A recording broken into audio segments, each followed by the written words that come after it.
Life is complex. Join us for the simple gifts of wisdom, love, and delight in the written word. The Federalist Papers. Federalist number 25. Powers necessary to the common defense, further considered. By Alexander Hamilton. To the people of the state of New York. It may perhaps be urged that the objects enumerated in the preceding number ought to be provided for by the state governments, under the direction of the Union. But this would be, in reality, an inversion of the primary principle of our political association, as it would, in practice, transfer the care of the common defense from the federal head to the individual members, a project oppressive to some states, dangerous to all, and baneful to the Confederacy.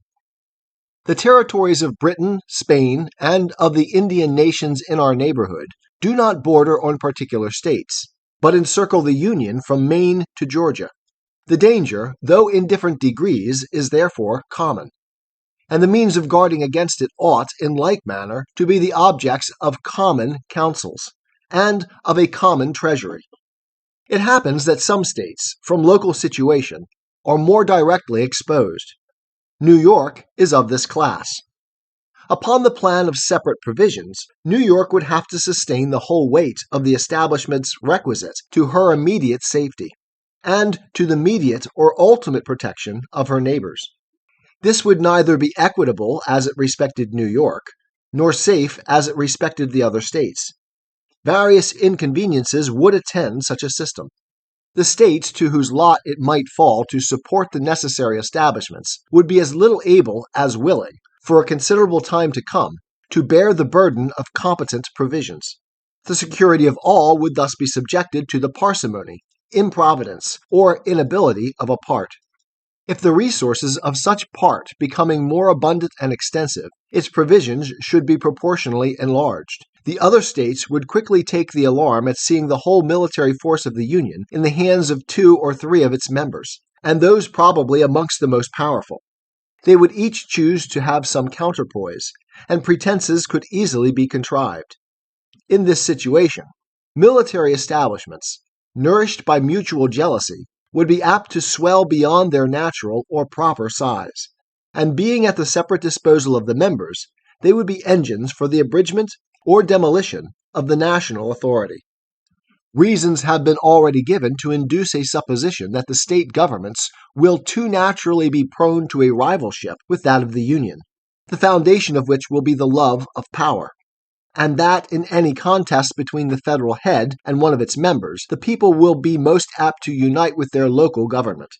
If, in addition to this immense advantage, the ambition of the members should be stimulated by the separate and independent possession of military forces, it would afford too strong a temptation, and too great a facility to them, to make enterprises upon, and finally to subvert, the constitutional authority of the Union. On the other hand, the liberty of the people would be less safe in this state of things than in that which left the national forces in the hands of the national government. As far as an army may be considered as a dangerous weapon of power, it had better be in those hands of which the people are most likely to be jealous than in those of which they are least likely to be jealous. For it is a truth, which the experience of ages has attested, that the people are always most in danger when the means of injuring their rights are in the possession of those of whom they entertain the least suspicion. The framers of the existing Confederation, fully aware of the danger to the Union from the separate possession of military forces by the states, have, in express terms, prohibited them from having either ships or troops unless with the consent of Congress. The truth is that the existence of a federal government and military establishments under state authority are not less at variance with each other than a due supply of the federal treasury and the system of quotas and requisitions. There are other lights besides those already taken notice of, in which the impropriety of restraints on the discretion of the national legislature will be equally manifest. The design of the objection, which has been mentioned, is to preclude standing armies in time of peace, though we have never been informed how far it is designed the prohibition should extend. whether to raising armies as well as to keeping them up in a season of tranquility or not. If it be confined to the latter, it will have no precise signification, and it will be ineffectual for the purpose intended. When armies are once raised, what shall be denominated keeping them up, contrary to the sense of the Constitution? What time shall be requisite to ascertain the violation? Shall it be a week, a month, a year? Or shall we say they may be continued as long as the danger which occasioned their being raised continues? This would be to admit that they might be kept up in time of peace, against threatening or impending danger, which would be at once to deviate from the literal meaning of the prohibition, and to introduce an extensive latitude of construction. Who shall judge of the continuance of the danger? This must undoubtedly be submitted to the national government, and the matter would then be brought to this issue, that the national government, to provide against apprehended danger, might in the first instance raise troops, and might afterwards keep them on foot as long as they supposed the peace or safety of the community was in any degree of jeopardy. It is easy to perceive that a discretion so latitudinary as this would afford ample room for eluding the force of the provision. The supposed utility of a provision of this kind can only be founded on the supposed probability, or at least possibility, of a combination between the executive and the legislative in some scheme of usurpation. Should this at any time happen, how easy would it be to fabricate pretenses of approaching danger? Indian hostilities, instigated by Spain or Britain, would always be at hand. Provocations to produce the desired appearances might even be given to some foreign power, and appeased again by timely concessions.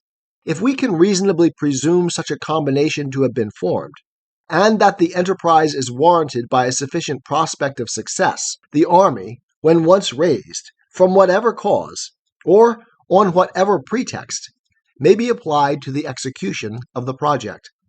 If, to obviate this consequence, it should be resolved to extend the prohibition to the raising of armies in time of peace, the United States would then exhibit the most extraordinary spectacle which the world has yet seen, that of a nation incapacitated by its constitution to prepare for defense before it was actually invaded.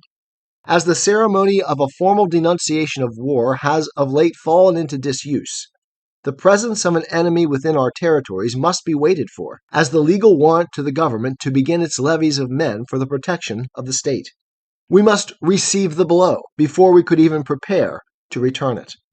All that kind of policy by which nations anticipate distant danger and meet the gathering storm must be abstained from, as contrary to the genuine maxims of a free government. We must expose our property and liberty to the mercy of foreign invaders, and invite them by our weakness to seize the naked and defenseless prey, because we are afraid that rulers, created by our choice, dependent on our will, might endanger that liberty by an abuse of the means necessary to its preservation. Here I expect we shall be told that the militia of the country is its natural bulwark, and would be at all times equal to the national defense. This doctrine, in substance, had like to have lost us our independence. It cost millions to the United States that might have been saved.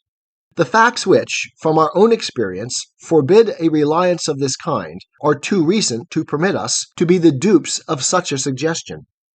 The steady operations of war against a regular and disciplined army can only be successfully conducted by a force of the same kind. Considerations of economy, not less than of stability and vigor, confirm this position. The American militia, in the course of the late war, have, by their valor on numerous occasions, erected eternal monuments to their fame. But the bravest of them feel and know that the liberty of their country could not have been established by their efforts alone, however great and valuable they were. War, like most other things, is a science to be acquired and perfected by diligence, by perseverance, by time, and by practice. All violent policy, as it is contrary to the natural and experienced course of human affairs, defeats itself. Pennsylvania, at this instant, affords an example of the truth of this remark. The Bill of Rights of that state declares that standing armies are dangerous to liberty and ought not to be kept up in time of peace. Pennsylvania, nevertheless, in a time of profound peace, from the existence of partial disorders in one or two of her counties, has resolved to raise a body of troops, and in all probability will keep them up as long as there is any appearance of danger to the public peace. The conduct of Massachusetts affords a lesson on the same subject, though on different ground. That state, without waiting for the sanction of Congress, as the Articles of the Confederation require, was compelled to raise troops to quell a domestic insurrection, and still keeps a corps in pay to prevent a revival of the spirit of revolt.